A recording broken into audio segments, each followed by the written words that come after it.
Tonight on DC News Now, parents concerned over icy sidewalks as school reopens. We started the journey. We very quickly turned it around. I was like, no, we're not doing this. It's not safe. The response from DC leaders as crews battle the snow and ice. With bitter cold in place and a little snow on the way, how much snow can you expect this weekend? We'll talk about that coming up.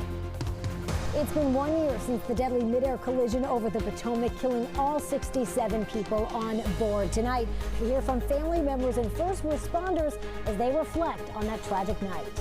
The federal government offering savings accounts for newborns. We're stretching your dollar with how you can get $1,000 to start investing. You're watching the station covering all of the DMV. This is DC News Now. Hi, everyone. Thank you for joining us tonight for DC News Now at 9 o'clock. I'm Chris Flanagan. And I'm Susan Tran. The Arctic air turning the entire DMV into a whole scene from the movie Frozen. If only we had the power to defrost the dangerous sheets of ice coating area sidewalks and streets. Let's take a live look outside right now at the Washington Monument. The deep freeze keeping the district under this extreme cold alert until 7 tomorrow morning. The overnight temperatures could feel as low as -3. The city has warming centers and shelters available, and if you see anyone in need, please call 311 to request a ride for the person through the shelter hotline. All right, meteorologist Scott Sumner in for Jackie tonight. Unfortunately, we just can't let it go when it comes to the cold temps, Scott. No, say it ain't so. Can't let it go. Oh, you got to sing it, Chris. Yeah, well, no, that's definitely not. You're right, Chris and Susan. We are not letting go of this frozen tundra that we have been built, has been built over us here. And will continue to be with us, really, as you see the cold weather advisory. And once again, another overnight period and into your morning where it feels like temperatures are going to be below zero in places. And as you'll see, -2 to -15 is a general wind chill range, if you will. Now you'll say, Scott, why are these places out here, Martinsburg, Kaiser, Winchester, Woodside, why are you not under a cold weather advisory? Well, there is an area that most likely will see very calm or light winds negating the wind chill, but it'll still be cold nonetheless. That includes Orange and Culpeper and over towards the Fredericksburg vicinity. That poor little guy shivers up there in the upper right. Now, from wind chill to actual temperature, will we break any records? These are the ones that are in play for Friday morning. I do not believe Martinsburg, BWI, Hagerstown, and Reagan National will be breaking any. Dulles at 2 degrees, I think it's still a stretch, but we may be close there. We'll talk more about the forecast for tomorrow and beyond with the 7-day coming up. All right, Scott, we'll see you then. It is certainly a tale of two cities in the district. All the main roads, de-ice for the most part, while the side streets, many just remain a mess.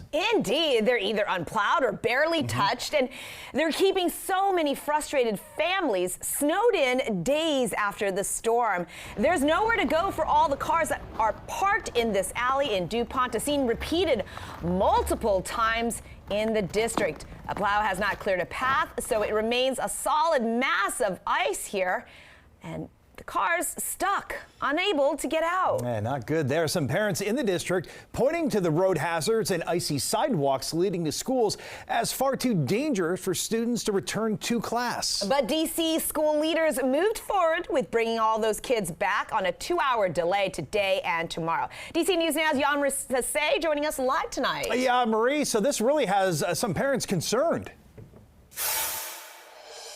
Yes, some parents are very frustrated about this decision. They say this is not the safest call for students. Now, one woman said some of her kids did not have school at all, but one of them did. And as they were walking to school, the conditions were just too icy on the sidewalk that they turned around and went back home. Pedestrians I spoke with say that it's also been a challenge around the area.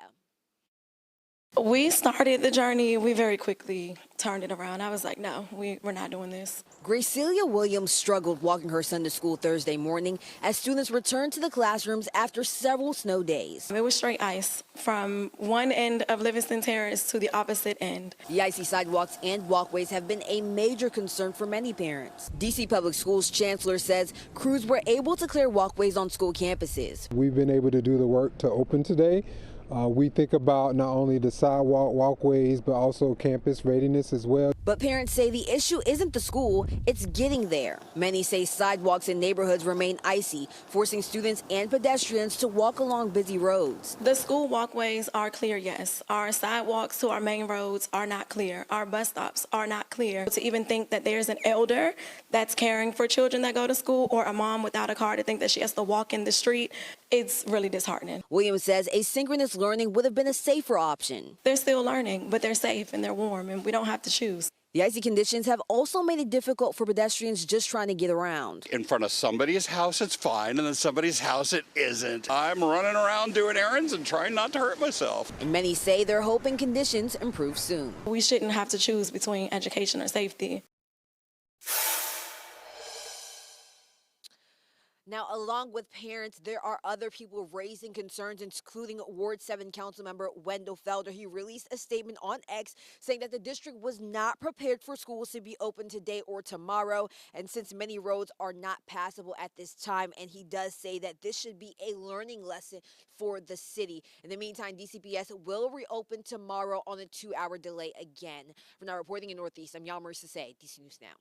All right, Yamari, thanks. All new tonight, DDOT says the DC streetcar will not run tomorrow. Service suspended so crews can clear the snow and ice from all the tracks along H Street. A reminder, streetcar service comes to a permanent end on March 31st. Now let's take a live look at the roads in Northern Virginia, a map at least. Arlington County says it is now in phase 4 of the cleanup efforts. It means that crews have finished plowing the main streets and even neighborhood roads and are in cleanup mode for all of the other areas as well as the county trails. And you can see the pavements there. The asphalt is nice and clear, but the snowbanks are pretty significant still along the sides. Meanwhile, staying in Virginia, Fairfax County Public Schools winter weather warriors, you can see them here, have been busy removing snow at all the schools. A team of about 1,400 custodians are working to chip away at the snow and that thick ice that's built up since the weekend storm. Hundreds of bus drivers also clearing snow from their buses. While schools are closed, snow day meal kits are available, making sure kids have at least 2 meals and snacks.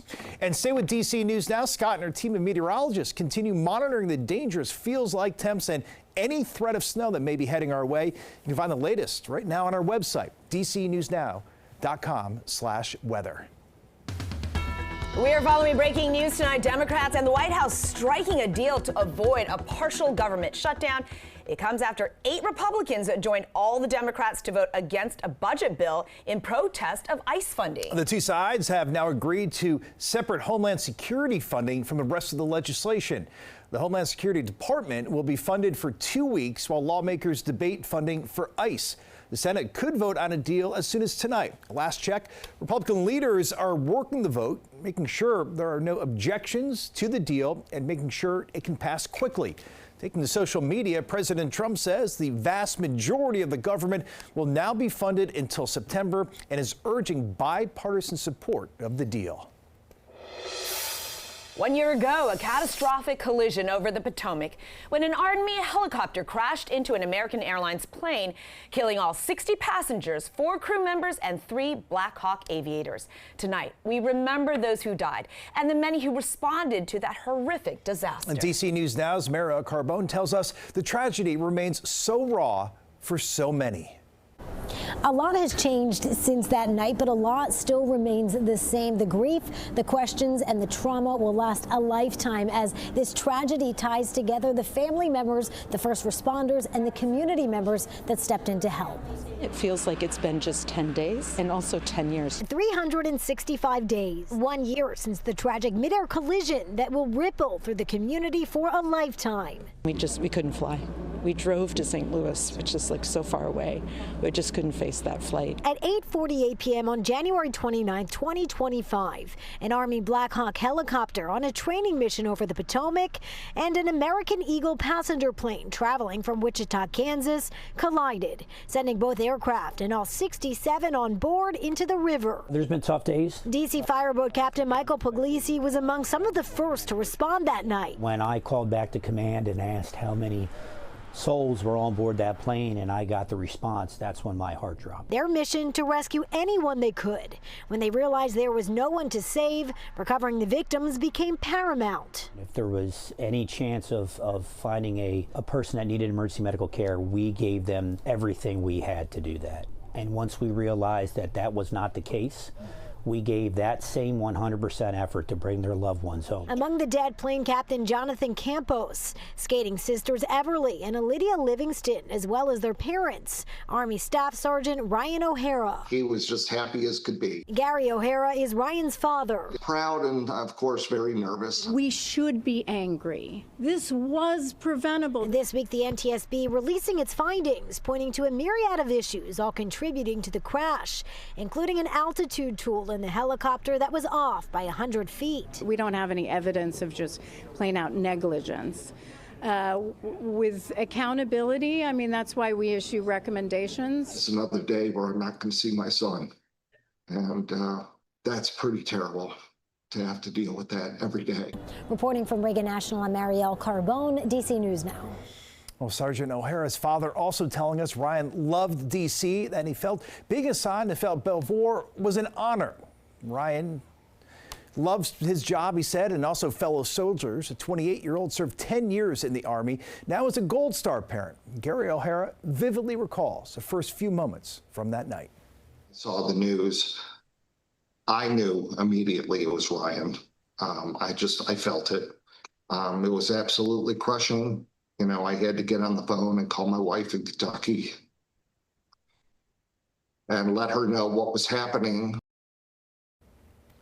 Just so moving there. Families and advocates have been working tirelessly since the night of the collision to make sure the skies are safer. D.C. Mayor Muriel Bowser reflecting on those efforts, saying in part, I strongly urge the relevant agencies to act swiftly to adopt and implement these recommendations to not only honor the 67 lives lost, but to help prevent future tragedies. We are taking a look back on that night, speaking with more families of the victims and first responders. 10:30 over on DCW 50. For the first time in 10 days, there's been no sewage spewing from a broken pipe in Maryland. DC Water says that this marks a major milestone in its containment efforts since the section collapsed right near the Clara Barton Parkway in Montgomery County on the 19th. Since then, millions of gallons of wastewater has been flowing right into the Potomac, but crews have since put in 8 bypass pumps and will continue to make the necessary repairs. And earlier this week, you might remember, we reported that the recent testing of the river showing extremely unsafe bacterial contamination. The Potomac Riverkeeper Network says the levels of E. coli are 12,000 times higher than what's safe for humans. DC Water, though, reminding everyone this does not impact our drinking water, which is on a totally different system.